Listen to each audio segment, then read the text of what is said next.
Hello friends, welcome to my YouTube channel extra lectures. आज हम पढ़ेंगे data flow diagram DFD। Data flow diagram हमें ये बताता है कि हमारे सिस्टम में इंफॉर्मेशन कैसे फ्लो हो रही है, इंफॉर्मेशन किस तरीके से फ्लो हो रही है एक सिस्टम में। हम कैसे जानेंगे? DFD या डेटा फ्लो डायग्राम के थ्रू। यह हमें पूरी क्लियर अंडरस्टैंडिंग देता है इनपुट के बारे में, इनपुट क्या आया है, प्रोसेस के बारे में, इनपुट आने के बाद वो इनपुट पे क्या प्रोसेसिंग हुई है और उस प्रोसेसिंग के बाद क्या आउटपुट जनरेट हुआ है। DFD ऑटोमेटेड भी हो सकता है। ऑटोमेटेड मतलब किसी मशीन पर डिपेंडेंट होके भी हम बना सकते हैं, manually handwritten manpower के थ्रू भी बना सकते हैं, और इन दोनों के कॉम्बिनेशन के थ्रू भी हम DFD जनरेट कर सकते हैं। DFD बनाने का मेन ऑब्जेक्टिव है एक सिस्टम की स्कोप और बाउंड्रीज पता करना। मतलब एक सिस्टम क्या इनपुट लेगा, क्या आउटपुट आएगा, क्या प्रोसेस होगी उस सिस्टम पे, वो सिस्टम की क्या लिमिटेशंस हैं या उस सिस्टम की क्या क्या रिक्वायरमेंट्स हैं, वो सब हमें किसके थ्रू पता चल सकता है? DFD के थ्रू। एक तरीके से हम बोल सकते हैं ये कम्युनिकेशन टूल है डिजाइनर और एनालिस्ट के बीच में। सिस्टम डिजाइनर और सिस्टम एनालिस्ट के बीच में एक कम्युनिकेशन टूल है। DFD को हम बबल चार्ट भी बोल सकते हैं। इसका एक अनादर नेम भी है बबल चार्ट। यहाँ पे एक डायग्राम के थ्रू आपको समझाते हैं कि DFD कैसे वर्क करता है। यहाँ पे है data warehouse. Data warehouse मतलब यहाँ पे बहुत सारे डेटास हैं, डेटा का कलेक्शन है। उसमें से एक डेटा इनपुट बन के आया, इनपुट आया, वो इनपुट पे प्रोसेसिंग हुआ, उससे एक आउटपुट जनरेट हुआ। वो आउटपुट जनरेट होने के बाद यूजर एंड पे वो आउटपुट शो हो गया। तो यहाँ डेटा वेयर हाउस से इनपुट आएगा और यूजर के पास डेटा जो आउटपुट है वो पहुंचेगा। बीच में उसकी क्या प्रोसेसिंग हुई है इनपुट की, वो हमें प्रोसेस के थ्रू पता चलेगा। DFD बनाने के लिए हमें कुछ सिंबल्स का यूज करना पड़ता है। जैसे एक स्ट्रेट लाइन, स्ट्रेट लाइन हमें बताएगी कि डेटा फ्लो हो रहा है। ये दो प्रोसेस के बीच में कनेक्शन के लिए भी यूज्ड होती है। नेक्स्ट आता है सर्कल। सर्कल हमें बताएगा कि वो प्रोसेस हो रही है, प्रोसेसिंग हो रहा है। इनपुट आया, सपोज यहाँ से इनपुट आया और आउटपुट गया, तो यहाँ प्रोसेसिंग हुई, तो प्रोसेस के लिए हम यूज करेंगे सर्कल। नेक्स्ट आता है रेक्टेंगल। रेक्टेंगल सोर्स या सिंक, इनपुट या आउटपुट के लिए हम यूज करेंगे। इनपुट अगर लेना है या आउटपुट शो करना है तो हम रेक्टेंगल का यूज करेंगे। नेक्स्ट आता है एरोस। अगर इनसाइड एरो है तो इनपुट आया है और आउटसाइड एरो है तो आउटपुट शो होगा। तो इनपुट लेने के लिए हम इनसाइड एरो यूज करेंगे और आउटसाइड एरो यूज करेंगे आउटपुट के लिए। डेटा फ्लो डायग्राम के कुछ लेवल्स होते हैं। पहला लेवल होता है जीरो लेवल DFD।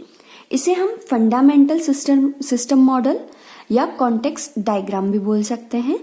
यहाँ पे जो हमारी प्रोसेस रहेगी वो कम से कम लेवल में डिवाइड होगी। प्रोसेस डिकम्पोज होगी, आगे जाके और भी लेवल्स में और ज्यादा डिकम्पोज होती जाएगी, बट 0th लेवल में कम से कम डिकम्पोज होगी। मतलब जितनी कम प्रोसेस डिकम्पोज हम कर सकते हैं उतनी कम हम 0th लेवल में करते हैं। यहाँ पे एक डायग्राम के थ्रू समझाते हैं। जैसे X1 इनपुट आया, Y1 इनपुट आया, प्रोसेस हुआ A क्या है? प्रोसेस, और उसका आउटपुट क्या जनरेट हुआ? Y1। इतने को अगर हम देखें तो ये एक 0th लेवल का DFD है। यहाँ पे हमने इस A प्रोसेस को और डिकम्पोज नहीं किया है। सिंपल सी बात है, X1 और Y1 इनपुट आया, A प्रोसेस हुआ, प्रोसेस होने के बाद जनरेट हो गया। अब आगे वाले लेवल में हम इस ए को भी, इस प्रोसेस को भी डिकम्पोज करते जाएंगे। तो जितना हम प्रोसेस को डिकम्पोज करते जाएंगे उतने हमारे लेवल बढ़ते जाएंगे। 1 लेवल में हम इस ए प्रोसेस को और ज्यादा डिकम्पोज कर देंगे मल्टीपल प्रोसेस में। मतलब जो 0th लेवल का डीएफडी बना था, अब उसे हम और ब्रेक डाउन कर देंगे मल्टीपल स्मॉल प्रोसेसेस में।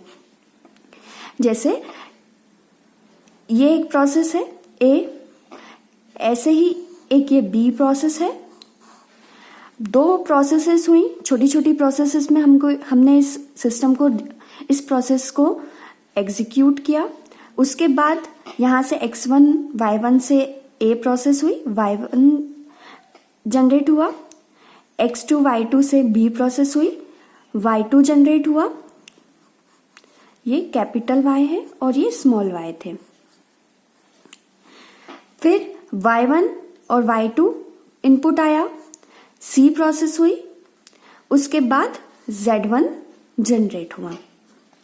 तो हमने क्या करा, जो पहले का डीएफडी था उसको और हमने रीओपन करके, डिकम्पोज करके और छोटे छोटे पार्ट्स में डिवाइड किया। देन उसको हम डिकम्पोज करते गए अलग अलग लेवल पे। Second level DFD, 2 level DFD में जो 1 लेवल डीएफडी था उसको हम और डिकम्पोज करते हैं, और डीपर पार्ट्स में डिवाइड करते हैं। यहाँ पे जैसे इतना डीएफडी हमने बना चुके हैं। अब जो Z1 आया है, फिर Z2 आया है, अब वो डी प्रोसेस हुआ, देन उसके बाद Z जनरेट हुआ। अब ऐसे ही हमने यहाँ से अगर हम देखें तो एक Z जो आउटपुट था उसके लिए हमने मल्टीपल प्रोसेसेस को डिवाइड करते गए और हमारा आउटपुट यहाँ पे जनरेट हुआ है।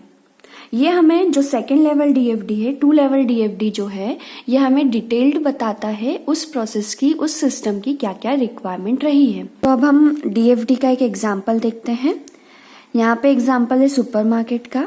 0 लेवल डीएफडी में बनेगा, कस्टमर सुपरमार्केट को विजिट करेगा या शॉपिंग करेगा, दैट्स इट। कस्टमर और सुपरमार्केट के बीच में क्या रिलेशन या क्या प्रोसेस होगी, शॉपिंग की। नेक्स्ट आता है 1 लेवल डीएफडी। यहाँ पे 0 लेवल डीएफडी को हम और डिकम्पोज करते हैं मल्टीपल प्रोसेसेस में। जैसे एक कंपनी ने सुपरमार्केट को प्रोडक्ट्स सेल किए होंगे, उस सुपरमार्केट ने उन प्रोडक्ट्स का प्रमोशन किया होगा, ऑफर्स डिसाइड किए होंगे और आइटम्स को अरेंज किया होगा। देन कस्टमर सुपरमार्केट विजिट करेगा, कस्टमर ने भी कुछ लिस्ट प्रिपेयर करी होगी, कार्ट में ऐड किया होगा और परचेस किया होगा। ये कुछ प्रोसेसेस में हमने 0 लेवल डीएफडी को डिकम्पोज कर दिया। अब 1 लेवल डीएफडी और डिकम्पोज होता है 2 लेवल डीएफडी में। यहाँ पे एक वेंडर ने कंपनी को प्रोडक्ट सेल किए होंगे, कंपनी ने भी लिस्ट बनाई होगी, प्राइस डिस्कस करी होगी, फिर कंपनी ने सुपरमार्केट को सेल करा होगा, सुपरमार्केट ने प्रमोशन ऑफर अरेंज, स्टॉक में है कि नहीं है, स्टॉक रखना, प्राइस क्या होगी, ये सब डिसाइड किया होगा। देन कस्टमर ने विजिट किया होगा और लिस्ट प्रिपेयर करी होगी, कार्ट में ऐड किया होगा, परचेस किया होगा और आगे जाके उस कस्टमर ने भी स्मॉल कस्टमर्स को वो प्रोडक्ट्स सेल किए होंगे और उन कस्टमर ने प्रोडक्ट्स बाय किए होंगे। तो इस तरीके से हमारा लेवल्स ऑफ डीएफडी हम डिजाइन करते हैं। So I hope so you understand the topic of DFD. Please like, share, subscribe and comments. Thank you.